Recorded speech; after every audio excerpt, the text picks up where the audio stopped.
اب چلتے ہیں اپنے اگلے برج کی طرف جو کہ برج سرطان، اور آپ کو بیان کریں گے کہ ان کا 21 سے 31 اکتوبر کا یہ عشرہ علم نجوم کی روشنی میں کیا کچھ بیان کر رہا ہے۔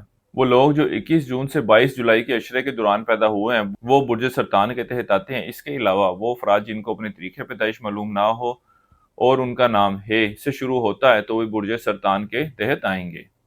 اس عشرے کے درمیانی ایام میں آپ اپنے غصے کو اور اپنے معاملات کو بہتر شکل دینے کے حوالے سے سوچ و بچار اور ان کو بہتر کرنے کے حوالے سے اقدامات بھی کرتے ہوئے نظر آتے ہیں۔ اس عشرے کے دوران آپ بہن بھائیوں کے ساتھ، رشتہ داروں کے ساتھ، اولاد کے ساتھ سیر و تفریح کے لیے جاتے ہوئے نظر آتے ہیں۔ اس کے علاوہ اس عشرے کا وقت آپ کی مالی معاملات میں بہتری اور آپ کی مالی مشکلات میں دوری کو ظاہر کر رہا ہے۔ آپ اپنے اخراجات کو بھی کنٹرول کرنے کی کوشش کرتے ہوئے نظر آتے ہیں۔ اس کے ساتھ ہی ساتھ اس عشرے کے دوران آپ اولاد کی معاملات کی طرف خاصی توجہ دیتے نظر آئیں گے۔ وہ لوگ جو انعامی اسکیمیں، پرائز بونڈ وغیرہ کھیلتے ہیں وہ بھی اس عشرے کے دوران ان معاملات سے مالی فائدہ حاصل کرتے ہوئے نظر آ رہے ہیں۔ وہ لوگ جو اندرون سفر کا ارادہ رکھتے ہیں ان کو چاہیے کہ اس عشرے کے آخری ایام میں اندرون سفر کے لیے جائیں۔ یہ وقت ان کے لیے خاصا مناسب اور بہتر ثابت ہوگا۔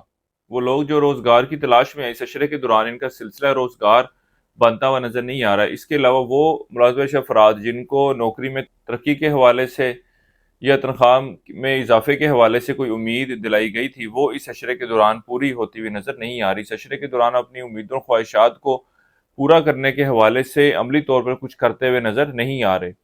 کاروباری افراد کو پچھلے ایک ماہ سے جو اپنے ارد گرد کے لوگوں کی وجہ سے مشکلات اور پریشانیوں کا سامنا کرنا پڑ رہا تھا، اس عشرے کے دوران وہ معاملات جو ہیں وہ بہتر ہوتے ہوئے نظر آ رہے ہیں اور ان کی طرف سے کھڑی کی گئی پریشانیاں بھی اب اللہ کے فضل و کرم سے دور ہوتی ہوئی نظر آ رہی ہیں۔ اس عرصے کے لیے برج سرطان والوں کو ایک وظیفہ بتا رہا ہوں، یا اللہ یا قدوس ایک تسبیح آپ نے ایسی کرنی ہے روزانہ فجر کی نماز کے بعد، اور اللہ تعالیٰ سے دعا کریں کہ اللہ تعالیٰ آپ کے معاملات میں بہتری فرمائے۔ اس کے علاوہ اس عشرے کے دوران سرخ لوبیے کا صدقہ کریں۔ برج سرطان والوں کو چاہیے کہ اس عشرے کے دوران موتی سٹون کا استعمال کریں، یہ بھی ان کے لیے فائدہ مند ثابت ہوگا۔ ہمارے چینل کو سبسکرائب کریں اور کمنٹ سیکشن میں اپنی رائے کا اظہار ضرور کیجیے گا۔ اس عرصے کی 7 تاریخ آپ کی 23، 27 اور 28 اکتوبر کی ہے۔ اس عرصے کی نحس تاریخ آپ کی 30 اکتوبر کی ہے۔ برج سرطان والوں کے لیے اب تک اتنا ہی۔ اللہ حافظ۔